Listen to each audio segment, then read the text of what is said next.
Pinchy Kobe Productions presents A Lie Them a Tell.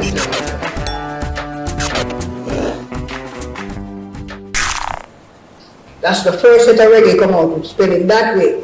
When Dave Bedford come to Jamaica, saw the music, he took it to London and marketed it against EP. And he changed the spelling of it. To the current spelling. Spelling now, yeah, Right. yeah. So there's nothing like say Jamaican break reggae, broke reggae. Yeah? No, they're not even like it. They was mostly into Jamaica. In the early days, Jamaica broke for calypso.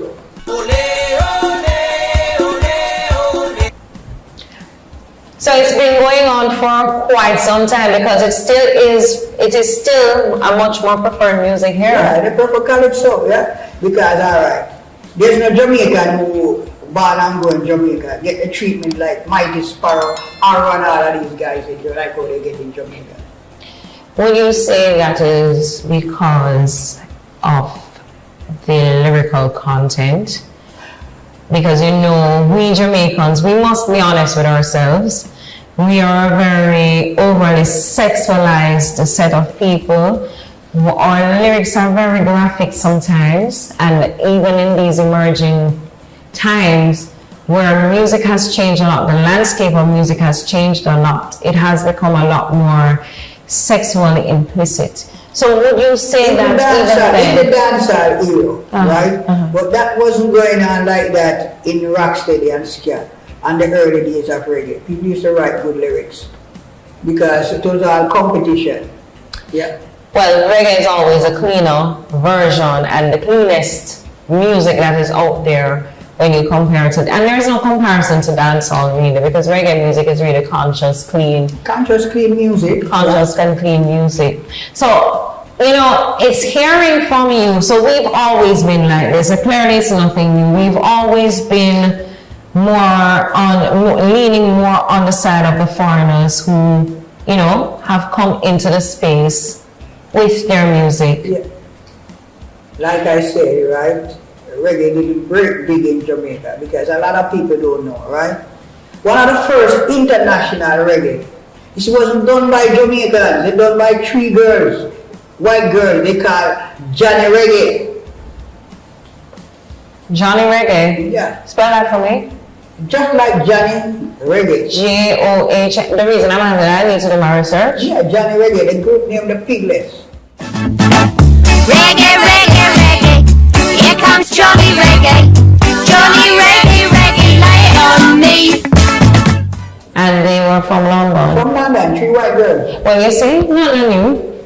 That's all we are. Anytime you do well overseas, then you're embraced here. No say stay? Yeah, man. Same way. And it continues to this day. And artists in Jamaica will be working their butt off, producing good music. And the moment that they're received overseas, and I would bring it back to even a Coffee. Coffee's music, I'm pretty sure if she didn't get the recognition internationally and the appreciation and how she's been embraced, I don't think that we would have embraced her. I don't think the same for Chronix.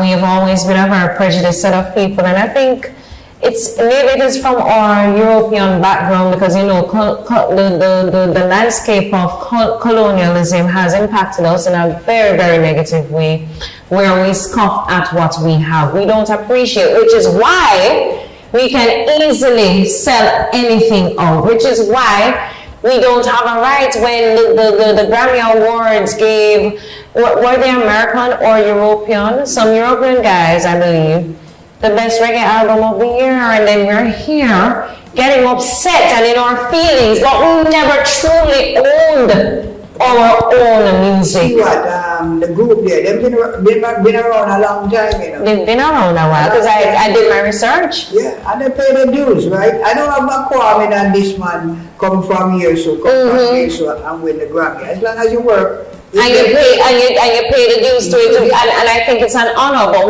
what it shows you is how conveniently we become patriotic about our music and what belongs to us when a foreigner decides that they're going to tap into what we already have, because we have sold our culture out, really. I don't think,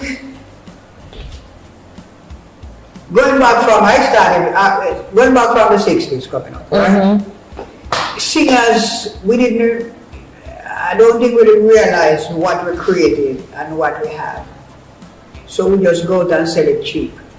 I still don't think we know what we've created Still today, to this day, 2022. Because here you're telling me about this, I'm literally like, it's like that light bulb that just popped in my head. Are you serious? And today in 2022, we're still having these kinds of conversation.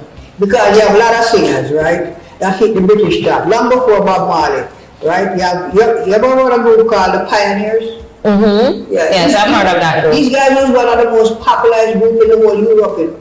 You keep telling me yes, but you don't mean it. You keep telling me no. Right? Another guy named Nicky Thomas. Match what I wanted to go. Oh, but to know she get by. Oh, she's living in the love of the common people. Smash through the heart of a family man. That is gonna buy her a drink to cling to. Almost gonna love her just as much as she can. You don't hear nobody talk about these guys. These are the guys that paved the way. Long before Bob Marley come along. So there was reggae before Bob. Oh, a lot of people. Reggae before Blackwell took it to the world.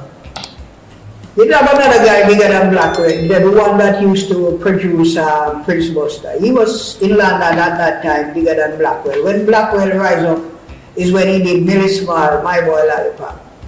Right? And that was big. Take an artist like Wilfred Jackie Edwards. I don't even hear nobody talk about him. Tell me, darling, tell me you love me so.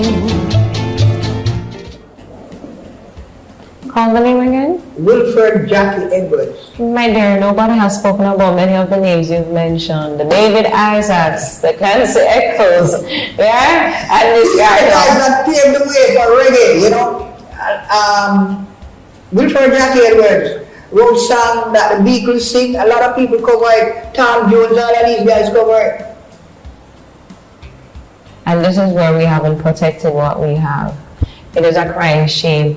And let me tell you something. Jamaica's history of reggae, reggae is what really has helped to create Jamaica or make Jamaica that staple in the world where everybody loves Jamaica, because when they think of reggae, they think of Jamaica. When they think of Jamaica, they think of reggae. Bob Marley. That's the first name, and I think from a marketing place, that we have to give credit to Chris Blackwell and Bob for allowing it to take on its wings and to be where it is now, and as recognized and as loved as it is. Wouldn't you agree? I think you have to give credit to the first Jamaican that started Trojan Records, right? Trojan Records is the company that started launch reggae music through Europe all over the world. You understand me? Mm-hmm. Yeah. Blackwell just come, you know, like some people look at that so. It's like you go out there, right? And you have an idea, but you didn't have the money to get it across. Right. Right? Blackwell have the money and the know because he was part of Trojan Records. Oh. Yeah. Okay. He was part of Trojan Records. So that's why Blackwell, and I can't remember the name of the guy, but he was a Jamaican, an Indian guy. He was a Jamaican. There's a movie out called Rude Boys, Trojan Rude Boys. You're supposed to watch it and take a look at it. And you get the history how the music started in Europe. In Jamaica is something else different. In New York is something else different. And in London is something else different. Interesting. Reggae has taken many journeys throughout the world. Because I was in Spain the other day, and a man there from all the way from Morocco come to see me and want to record a whole album with me. No. If I tell a man, say a man that Morocco know about killing people, say like that. And like the Mattel. Like the Mattel, yeah. But it's so the music travel, you know. Roy Keating, I must tell you, this has been a very well-informed session.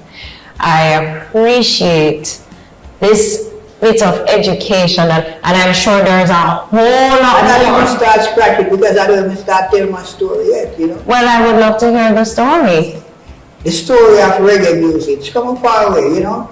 Like I said, in the early 60s that I know, when I come up, 68, it was mostly the chorus, the Byron Lees, and you know, that was before Siago time, and you only have Coxsey, 2 female producers, Miss Patty Johnson, Miss Barnett, you know, and